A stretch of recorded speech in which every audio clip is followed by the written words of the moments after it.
Sindh high court में अरबों रुपए की खुर्द-बुर्द के मुकदमे से मतरूका इमलाक बोर्ड के मुलाजमीन की बरियत के खिलाफ अपील पर समाअत हुई है। अदालत ने मतरूका बोर्ड के तहत जायदादों की तफसीलात भी तलब कर ली। मज़ीद तफसीलात हासिल कर लेंगे अपने नुमाइंदे मुमताज़ जमाली से। बताइएगा मुमताज़।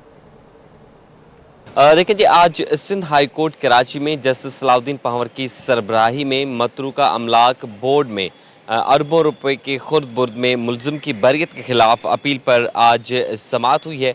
दौरान समाअत जस्टिस सलाउद्दीन पंवर ने इस्तफसार किया कि ये जायदादें किसकी थी, जिस पर वकील ने अदालत को बताया कि वो मुहाजिरीन जो पाकिस्तान छोड़कर बांग्लादेश चले गए हैं, ये जायदादें उनकी हैं, जिस पर अदालत ने रिमार्क्स दिए कि जो बंगाली पाकिस्तान छोड़ के चले गए थे उनकी जो मलकियतें हैं वो तो अमानत हुई ना, तो कैसे उनकी मलकियतों को बोर्ड में जो है वो दिया गया है। लिहाजा अदालत ने आइंदा समाअत पर जो मतरूका अमलाक बोर्ड की जायदादों से मुतल्लिक तमाम तर तफसीलात जो हैं वो तलब कर ली हैं।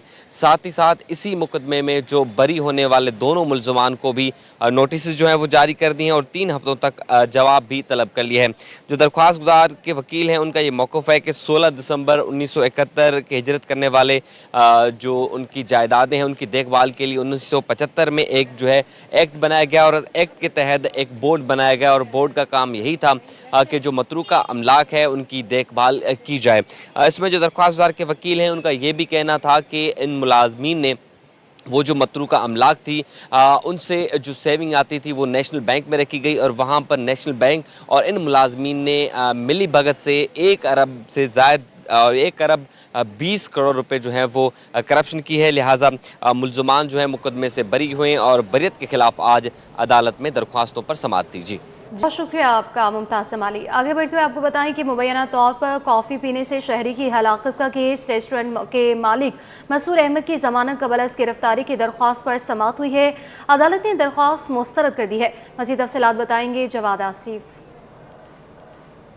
जी बिल्कुल, देखें कॉफ़ी पीने से रेस्तोरां में शहरी की हलाकत का केस है जिसकी समाअत एडिशनल डिस्ट्रिक्ट एंड सेशन जज जनूबी की अदालत में हुई है। रेस्तोरां के मालिक मुसव्विर अहमद की ज़मानत क़ब्ल अज़ गिरफ्तारी की दरख्वास्त पर समाअत हुई जिसे अदालत ने उसकी दरख्वास्त से ज़मानत मुस्तरद कर दी है। अदालत ने अपने फैसले में जो है वो तहरीर किया है कि मुल्ज़िम जो है वो एक साबित करने में नाकाम रहा है कि इसे पुलिस ने बदनीयती से इस केस में फंसाया है। अदालत का ये भी कहना था कि मुल्जिम को जो है वो जो रेस्तोरां का मालिक है मुसव्विर अहमद, इसे 2 वेटरों के साथ जो है इस मुकदमे में नामजद किया गया है।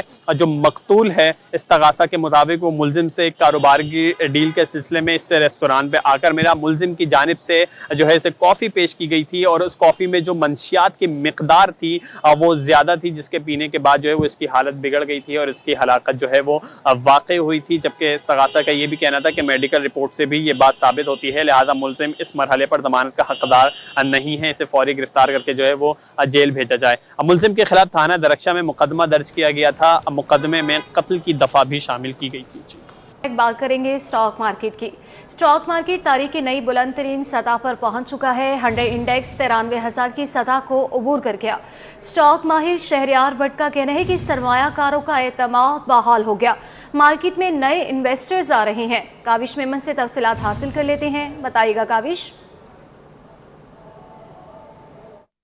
जी बिल्कुल, देखिए स्टॉक मार्केट ने आज एक नया रिकॉर्ड बनाया है। 100 इंडेक्स ने 93,000 की सतह को छू लिया है। इसी हवाले से हमारे साथ बात करने के लिए मौजूद हैं स्टॉक मार्केट के एक्सपर्ट शहरयार भट्ट, उनसे जानते हैं। शहरयार, बताइएगा मार्केट में मज़ीद कितना डेप्थ मौजूद है और आगे क्या देख रहे हैं? देखिए, हर गुजरते दिन के साथ Pakistan economic indicator positive side पे आपको नजर आते हैं। रेमिटेंसेस के नंबर्स आए, हमने $3.1 बिलियन हमने रेमिटेंसेस बाहर से जो समंदर पार पाकिस्तानी उन्होंने पाकिस्तान भेजे।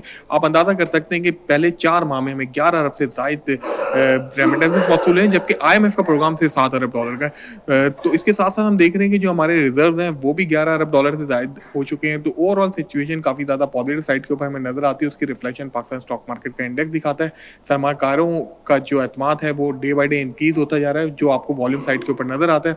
काफी बड़ी तादाद में सरमायाकार इस वक्त पाकिस्तान स्टॉक मार्केट का रुख कर रहे हैं। नए इन्वेस्टर्स भी मार्केट के अंदर आ रहे हैं और काफी पैसा जो है वो नेशनल सेविंग स्कीम से क्योंकि रेट कट हुए हैं, काइबोर नीचे आने के बाद बैंक्स में जो पैसा पार्क हुआ था और वो सारा पाकिस्तान स्टॉक मार्केट की तरफ आ गया और Pakistan stock market day by day increase करती जा रही है क्योंकि वैल्यूएशन अभी भी ज्यादा कम है। अगर आप देखें तो मार्केट अभी 5 और 6 के प्राइस मल्टीपल के ऊपर ट्रेड कर रही है और सियासी तौर पर भी हम देखते हैं कि मुल्क में काफी मुस्तहकम सिचुएशन नजर आती है। आती है इस वक्त, तो ओवरऑल सेंटिमेंट्स काफ़ी ज़्यादा पॉजिटिव है। Reflection Pakistan stock market index आपको दिखा रहा है और आज 93,000 का माइलस्टोन भी हमने अचीव कर लिया। आज देख रहे हैं कारोबारी हफ्ते का आखिरी दिन है, तो क्या देख रहे हैं कि प्रॉफिट टेकिंग होगी और फिर मार्केट कहाँ पर बंद होती हुई दिखाई दे रहा है? देखिए, हम देख रहे हैं कि कंटिन्यू मार्केट में इंटरडे प्रॉफिट टेकिंग आती है। अगर आप देखते हैं पूरे हफ्ते हमने देखा कि मार्केट एक अपसाइड के ऊपर जाने के बाद प्रॉफिट टेकिंग आती है, फिर मार्केट डिप साइड पे जहां भी आती है। अच्छी बात यह है कि सरमाएकार उसको एक अपॉर्चुनिटी समझ के अवेल करते हैं। जहां भी डिप्स आती है मार्केट के अंदर, power oil and gas sector हो या फार्मास्यूटिकल साइड के ऊपर आप देखते हैं, या फिर सेकंड ईयर स्टॉक और थर्ड ईयर स्टॉक्स में भी अब काफी ज्यादा वॉल्यूम्स आ रहे हैं और सरमाएकार जो भी डिप्स आती हैं वो समझते हैं कि यहाँ पे बाइंग करनी चाहिए और अवेल करते हैं उन अपॉर्चुनिटीज और अपसाइड के ऊपर उनको फोकस भी करते हैं। शहरयार भट्ट मेरे साथ मौजूद थे। उनका कहना है कि मुख्तलिफ अवामिल है जिसकी वजह से स्टॉक मार्केट में तेज़ी देखी जा रही है और सरमाएकारों का एतमाद भी बहाल है।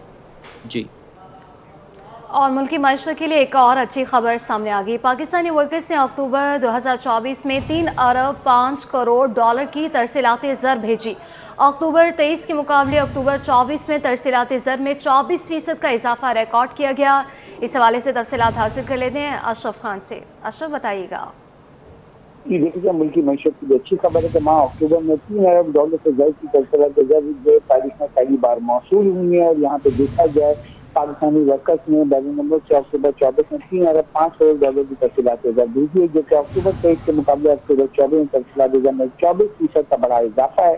साथ ही यहाँ पे बताया गया रवा माली साल 4 माह में देखा जाए तो तरसीलात ज़र 45% का बड़ा इजाफा रिकॉर्ड किया गया है। रवा माली साल 4 माह में तरसीलात ज़र 11 अरब 80 करोड़ डॉलर मौसूल हुई है। माशी माहिरीन का कहना है कि हुकूमती इक़दाम की वजह से तरसीलात ज़र में नुमाया बेहतरी हो रही है। तरसीलात ज़र बेहतर होने से रुपये की कदर में इस्तेहकाम भी मदद मिलेगी। साथ ही कहना है तरसीलात ज़र जो बेहतर होने से पाकिस्तान की माली मुश्किलात भी कम हो जाएंगी। जी, हमारे साथ ही रहिएगा आप अशरफ।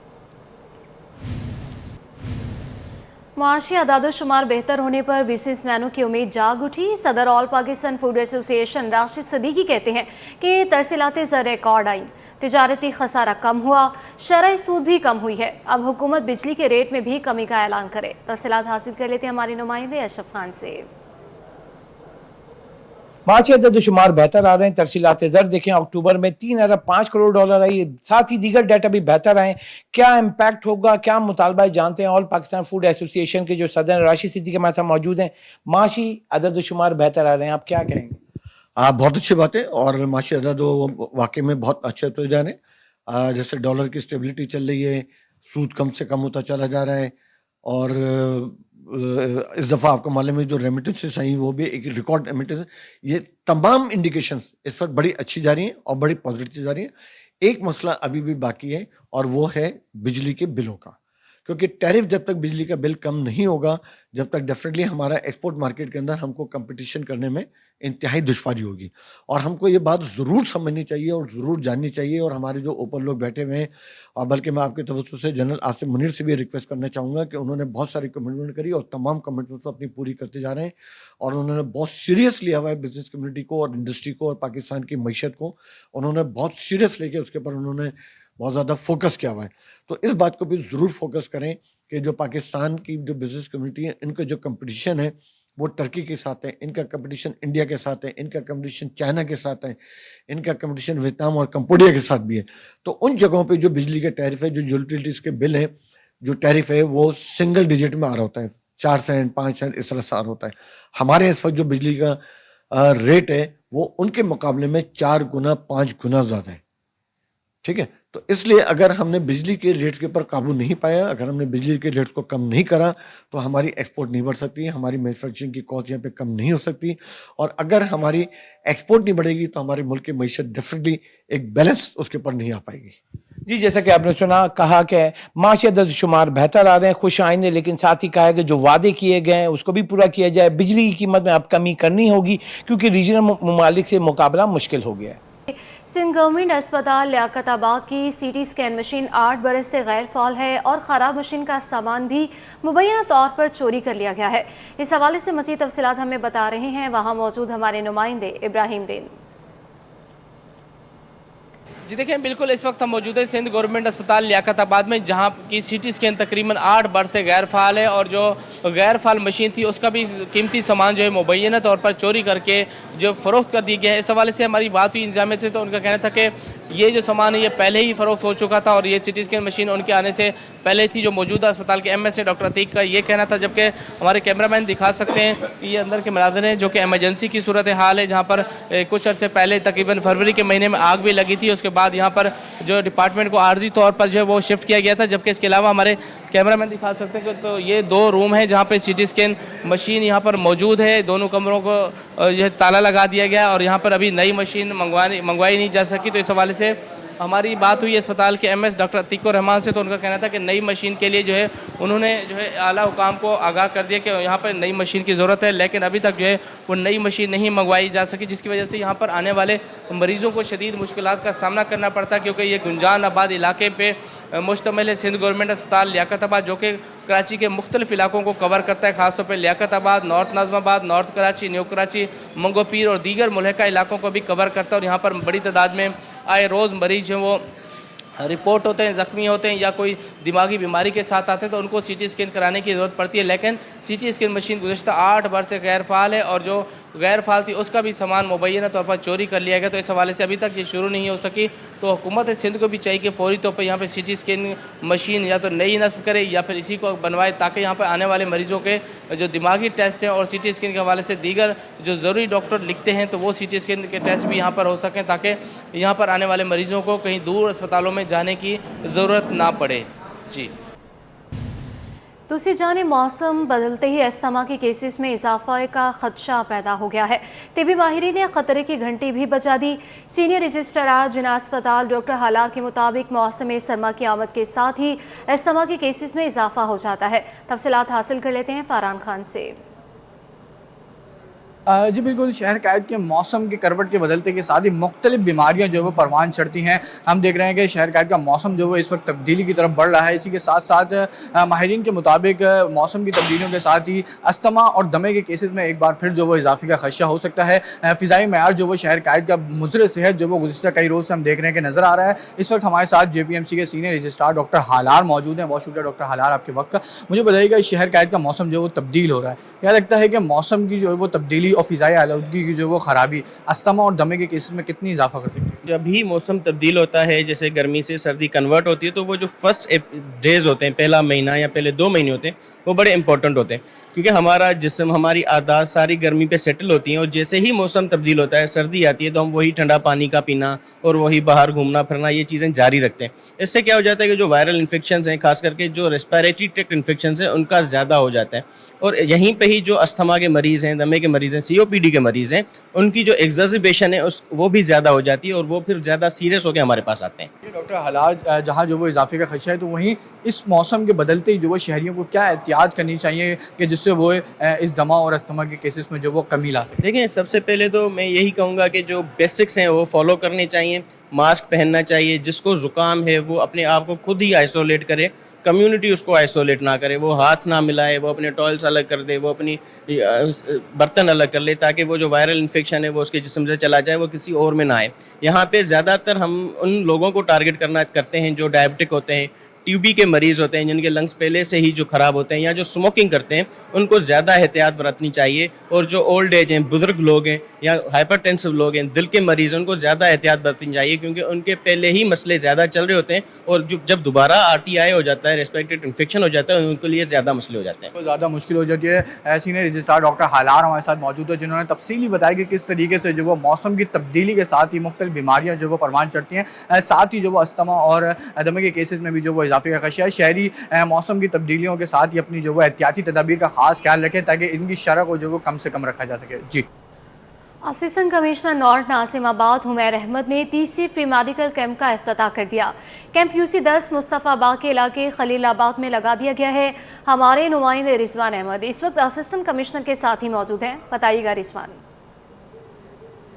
जी बिल्कुल, माहौलियाती आलूदगी के नतीजे में शहर में बीमारियों का तनासुब भी बढ़ता चला जा रहा है और इस सिलसिले में जो इलाज है वो काफ़ी महंगा हो रहा है। इसी बात को मद्देनज़र रखते हुए ज़िला वस्ती की इंतज़ामिया ने जो है वो ऐसे इक़दाम उठाए हैं और मुसलसल तीसरा मुफ्त मेडिकल कैंप जो है वो अब से कुछ देर कबल इसका इफ्तिताह कर दिया गया है। Assistant commissioner sub division north Nazimabad Humair Ahmed ने इसका इफ्तिताह किया है। ये फ्री डिस्पेंसरी जो है वो लगाई गई है, जहाँ पे OPD के साथ साथ जो है मुफ्त अद्वियात की फराहमी का सिलसिला भी जारी है। हुमैर अहमद से मजीद तफसीलात इसकी जानते हैं। एज एन एग्जीक्यूटिव हमारी रिस्पॉन्सिबिलिटी है कि लोगों को हेल्प कर सकें, जिसमें मुख्तलिफ शोबे हैं जिसमें हम लोगों को हेल्प प्रोवाइड कर रहे हैं डिस्ट्रिक्ट एडमिनिस्ट्रेशन की जानिब से, असिस्टेंट कमिश्नर नॉर्थ आज़ाबाद की जानिब से, जिसमें हमने बहुत सारे दूसरे काम किए हैं। लेकिन इसके साथ साथ अल्लाह का शुक्र है कि अल्लाह ने हमें तौफीक दी कि हम मेडिकल कैंप्स भी लगा चुके हैं। तो ये तीसरा मेडिकल कैंप है जो हमने लगाया है और इसमें मैं बहुत शुक्रगुजार हूँ हमारे पार्टनर्स का, जिन्होंने मेरी दावत पे ये आए और इंसानियती खिदमत के लिए अपना रोल प्ले कर रहे हैं, जिसमें सेफी मेडिकोज शामिल है, रोटरी आरसी के सेफ सिटी शामिल है, किफ़ाया फार्मेसी शामिल है। और इनकी मदद से हमने तीसरा मेडिकल कैंप लगाया है जो कि अल्हम्दुलिल्लाह फुल फ्लेज तरीके से रन कर रहा है, जिसमें ओपीडी प्रोवाइड की जा रही है, फ्री अद्वियात फराहम की जा रही हैं और जिसमें इस इलाके के गरीब लोग हैं वो मुस्तफ़ीद हो पा रहे हैं, बिल्कुल उसी तरीके से जिस तरह किसी प्राइवेट जगह पर बहुत ज़्यादा महंगी फ़ीसें देकर कोई बंदा मुस्तफ़ीद हो पाता है। कहा यह जा रहा है हुमैर अहमद की जानिब से कि उन मकामात पर को जो है वो फोकस किया जा रहा है ऐसे फ्री मेडिकल कैंप के हवाले से जहाँ क़ुव्वत इस्तिताअत नहीं रखते, गरीब आबादी है और बीमारियों का इलाज जो है वो शहरियों के लिए मुश्किल बना हुआ है, उनके लिए ये सारे इक़दाम उठाए जा रहे हैं। जी, अब आपको ये बताएं कि महकमे सकाफत व सियाहत और आसार कदीमा में करोड़ों रुपए की बेज़ाब्तगियाँ सामने आई। ऑडिटर जनरल की रिपोर्ट में होशरुबा इंकशाफात। रिपोर्ट के मुताबिक कमर्शियल बैंकों में गैर कानूनी तौर पर 34 करोड़ 80 लाख मुंतकिल, दुबई एक्सपो पर 3 करोड़ 63 लाख खर्च हुए, होटल बिल्स टिकटों की तफसीलात फराहम नहीं की गई। डीजी सकाफत और आसार कदीमा ने बगैर टेंडर के 1 करोड़ 14 लाख की खरीदारी की है। तफसीलात हासिल करेंगे, अजीज जमाली हमारे साथ मौजूद हैं। अजीज़, ये बताइएगा, ऑडिटर जनरल की रिपोर्ट सामने आ चुकी है और इसमें बेज़ाब्तगियाँ भी हुई हैं करोड़ों रुपए की, मज़ीद क्या तफसीलात सामने आई हैं? जी हाँ, देखिए ये महकमे सकाफ़त व सियाहत और आसार कदीमा है सिंध हुकूमत का। इस महकमे में करोड़ों रुपए की बदउनवानियों और बेज़ाब्तगियों का इंकशाफ हुआ है। ऑडिटर जनरल ऑफ पाकिस्तान ने साल 2021 और 22 के बारे में अपनी इस रिपोर्ट में जो इंकशाफ किए हैं मैं आपको वो बताता चलूँ कि दुबई एक्सपो में महकमा सकाफ़त ने शिरकत की थी, जिस पे 3 करोड़ 63 लाख रुपए खर्च किए गए। ये रकम जो है होटल्स के बिल, हवाई जहाज़ों के टिकट्स, टोपियाँ और अजरकें बांटने पे खर्च हुई है। लेकिन इस रकम की जो ख़रीदारी हुई है या जो खर्च हुआ है उसके कोई बिल्स फराहम नहीं किए गए। ऑडिट रिपोर्ट में लिखा गया है कि इसकी तफसीलात फराहम नहीं की गई हैं। सेपरा कवायद की खिलाफ वर्जी करते हुए 86 लाख रुपए की ख़रीदारी की गई है। ये है पाकिस्तान परेड की एक तकरीब हुई थी जिसके लिए ख़रीदारी की गई है। बग़ैर टेंडर के किताबें, पौधे और मशीनी ख़रीदी की गई। ये ख़रीदारी डीजी सकाफ़त और डीजी आसार कदीमा ने अलग अलग की है। उसके अलावा डीजी सकाफ़त और डीजी आसार कदीमा ने बग़ैर टेंडर के 1 करोड़ 14 लाख रुपए की ख़रीदारी की है। ये भी सेपरा रूल की खिलाफ वर्जी है। टेंडर के बगैर कोई ख़रीदारी नहीं की जाती। रिपोर्ट में लिखा गया है कि 8 इजाफी मुलाजमीन रखे गए जिनको अलाउंसेस के मद में 18 लाख रुपए दिए गए। एक इदारा है काछो पब्लिकेशन, उससे किताबें छपवाई गई जिसमें 1 करोड़ 10 लाख रुपए उसको अदा किए गए, लेकिन जो किताबों की छपाई हुई है वो सिर्फ 36 लाख रुपए की हुई है। दीगर जो रकम है उसका कोई हिसाब किताब नहीं दिया गया है। 1 करोड़ 70 लाख रुपए ओपन चेक के ज़रिए खर्च किए गए जो गैर कानूनी है, कानून की खिलाफ वर्जी है।